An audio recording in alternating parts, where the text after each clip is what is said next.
บายดีวันนี้พบกับแบงกี้เลยเด้อในเพจแบงกี้เบเกอรี่แอนด์คิกของเราเนาะวันนี้ปีใหม่2020สบายดีทุกคนเด้อ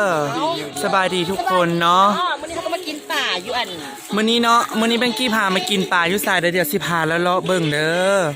วันนี้เด้อเข้าไปกดไลค์และก็กดติดตามเพจของเราดีเด้อทางผ่าน YouTube แล้วก็ Facebook เนาะของ Banky Bakery and Cake เนาะเพราะว่าท่านจะได้พบปลาสาระนาฮูต่างๆแล้วก็การทำอาหารแซ่บๆเค้กงามๆเนาะต่างๆพร้อมด้วยกับบ้าๆบองๆไปนำกันเนาะอย่าลืมเด้อตอนนี้เรามาตึกปลาเนาะตอนนี้กำลังจะปิ้งปลาเด้อปลาก็ได้หลายเติบแล้วได้3-1เนาะอันนี้แม่นอันนี้แม่นพนักงานส่วนเฮาเนาะไม่ได้พนักงานส่วนซื้ออย่างเนาะอันนี้อาลงเด้อพนักงานตึกเบ็ดเนาะพนักงานตึกเบ็ดเด้อตอนนี้เนาะตอนนี้ตึกเบ็ดมาแล้วตอนนี้ได้ปลาอยู่2ตัวเนาะตอนนี้เนาะได้ปลานิล2ตัวบักใหญ่เนาะตอนนี้เนาะตอนนี้กำลังเด้ออันนี้เป็นแม่ครัวเด้อนี่เด้อสาวแตงไปจะได้สาวแตงปลาแซ่บโบแซ่บอร่อยเด้อมาเด้อดีเด้ปลาดีโอ้ปลาตัวใหญ่ๆดีอันนี้สาวแตงเด้อแม่ครัวยูฮานเด้อตายเลยเนาะอันนี้สาวแตงอันนี้เดวิดเด้อเดวิดคนล่อเด้อโสดเด้อเดวิดคนล่อโสดเด้อเนาะค่าตัว500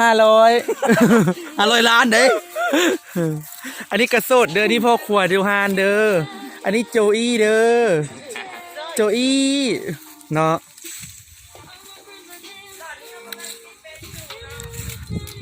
กำลังเด้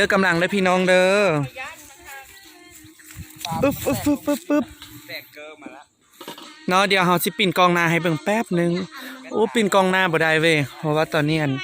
บันทึกอยู่ในYouTube เนาะตอนนี้เนาะก็เลยว่า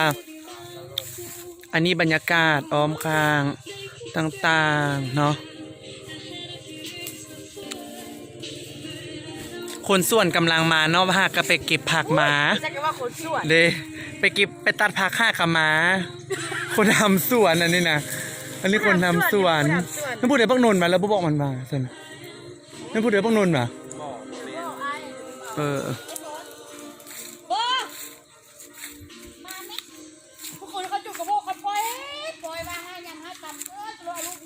อัน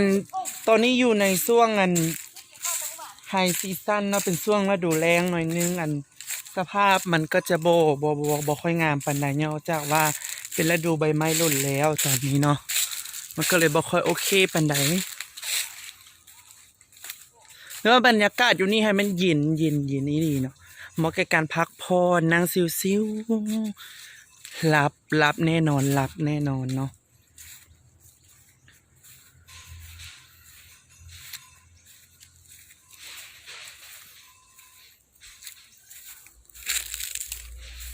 อันนี้อยู่น้องป่าเด้อพี่น้องเด้อ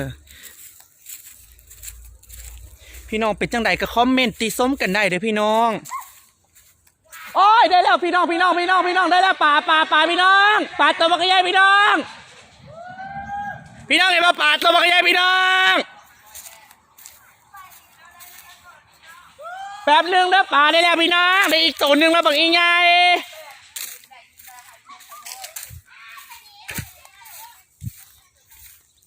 แป๊บหนึ่งพี่น้องสิไปหาเด้อใจเย็นๆพี่น้อง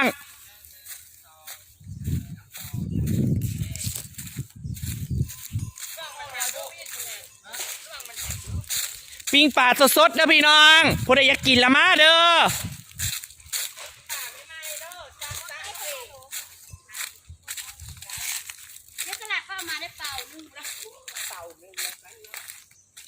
เป็นจังไดวิทย์มึงอ่ะ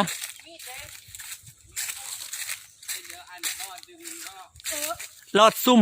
อันนี้ซุ่มมักรอดนะพี่น้องมันตายแล้วมันลน เ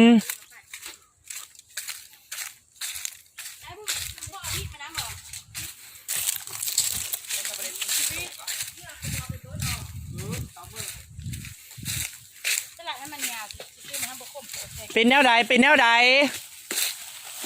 โลแล้วพี่น้องแจ้งพี่เอ็ม พี่น้องดิ้นเดี๋ยวพี่น้องวิทย์ยุติโดวิทย์ ปลาได้พี่น้องนี่ปลา แต่เขาย้อมมึงว่าไม่กดเลย พี่น้อง มาไว้ได้ดูเอามีดมาเฮ้ยได้ดูปลาแล้วมันกด ปลาอยู่หน้องเองพี่น้องแซ่บๆเด้อพันปลามานี่ เจ้าน้ำสีน้ำเดี๋ยวเบิ่งเลยบ่มีน้ำ ยังบ่มีผู้ใดเบิ่ง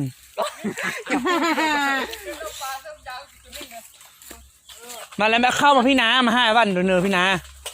เข้ามาพี่นาบ่ซักก็บ่เป็นแล้วจึงมือซักมื้อแรงอ่ะ ปนีบ่ปากขี้กับปานบวชบ่ได้กิน เอา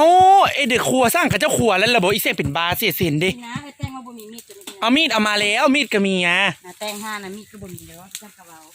เอาพี่น้องคดีก็ได้พี่น้อง ไปก่อนก็เจอกันใหม่เด้อพี่น้อง ตายกู